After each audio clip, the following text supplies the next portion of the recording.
Hello and welcome to our latest edition of Countdown to Opening Day. I'm the voice of the Bisons, Pat Malacaro, joining you from Salem Field. The ballpark is getting ready to welcome you back here on April the 5th for a full season of Bisons baseball. We have a lot of great promotions, even a couple of surprises up our sleeve throughout the course of this 2022 season. And what better person to talk about all the great features of this ballpark and what is leading up to a fantastic summer in Western New York than the general manager of the Buffalo Bisons, Anthony Sprague. Anthony had the pleasure of welcoming fans back to this ballpark on August the 10th last year, and will do the very same in just a couple of days from now. And that's where we start our conversation with Anthony, as I caught up with him a little bit earlier to find out what it has meant to him to welcome all of you back here to this ballpark in the last year. Well, Anthony, it's been such a whirlwind the last 2 years here at Salem Field and all the changes this ballpark has undergone. Are you ready for what it's going to be like on your first official opening day in April the 5th? We're just a week away from. Yeah, it's amazing that it's here. I mean, I'll be glad when we can stop saying that everything's 3 years in the making or we haven't done this in 3 years. But yeah, this will be the first time we've gotten the ballpark ready through the winter in April in 3 years, and everybody was anticipating such a great year in 2020, and I think this anticipation has made everybody even more excited for this year to get through. So it's kind of surreal that it's finally here, and all this hard work again that we've put in the last few years, and certainly the last few months is all going to be just great, and we're so looking forward to it. And we'll get into a lot of what's going to be new at the ballpark, what's old is new again. But I have to stop you right there, because you've got something on your screen. I've got something with me, and I think we should let the fans in on the secret. The Bisons, I know that the Sunday alternates have been such a fan favorite over the years. And now not only do we have a new alternate that I have with me, but the one you have, they both look really sharp. Yeah, I mean, I don't know. It's like, I guess, picking which one of your kids you love the most, I guess, and this thing, and it's really impossible to do. I mean, yeah, I mean, they're both phenomenal. I don't know.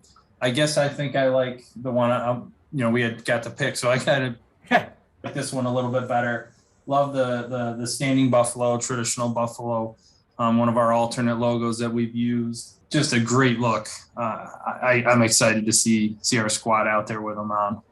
Yeah, and I've got what is replacing what used to be the Sunday alternate, and the retro look of the powder blue, and we know how popular that has been over the years. I mentioned the Bisons were in those V-neck powder blues, which folks had a chance to get at our open house. So these will replace those, and for folks that want to get one, you can pre-order them from the Bison's gift shop. But the intricacies, like you mentioned, the standing buffalo on the sleeve, I like that. Here on the alternate Sunday blue, you still have the Canadian and American flag on it. So a lot of those elements that we've seen of Bison jerseys that fans have come to love, they're going to find on these ones as well.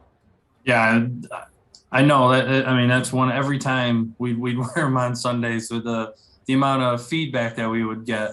How do I get them? What can we do? And like you mentioned, the pre-sale, I think that'll go pretty well. If any of the past few years, the feedback that we've gotten is any inclination. And when fans come to the ballpark this year, they can expect what we've always come to give them, a great family-friendly experience here at the ballpark. So let's go through some of the features of this year, some of the maybe promotions, things you're looking forward to this year. And let's start at the top of the list. I know a promotion and a night that you have had a big hand in. Star Wars Night is back. The jerseys look awesome, and I think everybody is ready for a packed crowd on Star Wars Night. Yeah, I mean, that one obviously for me is always one of my favorite nights of the year. Really, really have missed it the last 3 years, not being able to do it. That's really been tough, and I think everyone, there's so many different things that everyone's going to be excited to have back here. So yeah, you mentioned what's old is new a little bit in that scenario. Where you didn't, you probably, we got into such a rhythm of what we do. And, for me, I took it for granted a little bit. And I'm sure some people took what we do for granted. And now having that being missed the last few years and having a traditional full season here I think people will be really excited about it. And that certainly is number one on my list that I'm excited about. We got to, getting into everything that we do for that night, and we're working towards it. Can't wait to see the laser swords out there, lighting up the crowd, and for, to have the group back and doing everything that they've done to make it probably one of the best nights in all of minor league baseball. Certainly excited for that, first and foremost for me. And it's a day and a morning that really is a big one on the calendar every year, a return of School Kids Day here at the ballpark. And that should be fun to have all the different schools represented here from Western New York come to the ballpark once again and have a fun day at the yard.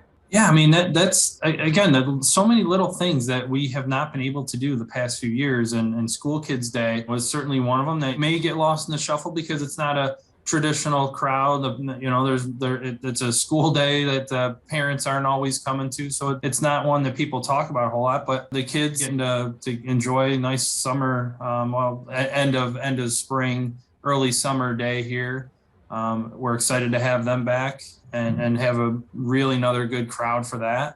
I mean, there's so many different things. Our Friday nights, we're excited about having back. We have a new fireworks company that will be working with us this year. The Defenders of the Diamonds, a new promotion through partnership with Marvel. We're excited about having that. One's in August. In addition to that, we have our carrot bobblehead that we'll be having this year. And not to give too much away because there's a lot of stuff that we are yet to be able to announce, but there's another bobblehead that we're hopeful to re-announce or announce, however you want to say it, soon enough here. And then a handful of other promotions too. A lot of new stuff that we're working on that, again, we can't announce it until we get the proper permissions taken care of, but we're hoping to announce a lot of that stuff very, very soon here. And it's going to be a jam-packed summer with so many different things going on. And speaking of that, I know on Bisons.com every year we put together the A to Z guide where you can kind of, if there's something, you have a question about something, you'll be able to find an answer to it there. So I know one of the most common questions as we've gone through the last year or so is, would there be a requirement to be vaccinated to come to the ballpark this year? And what can you speak to that and to the fans that may have had that question? Yeah, I mean, as we're, again, through the last few years, we just continue to follow CDC and government guidelines. And the current situation is that you do not need to be vaccinated. You do not need to wear a mask. So the entry process and will be just as easy as it always has been. But not saying if you still would like to wear a mask, we invite that. We will have staff wearing masks if they so choose. It's up to everybody. We're always a place where we want you to feel safe.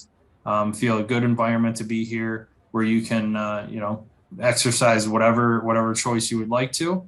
And if you'd like to wear a mask, we invite that. If you don't want to, you don't have to. It's a wide open, nice, beautiful ballpark.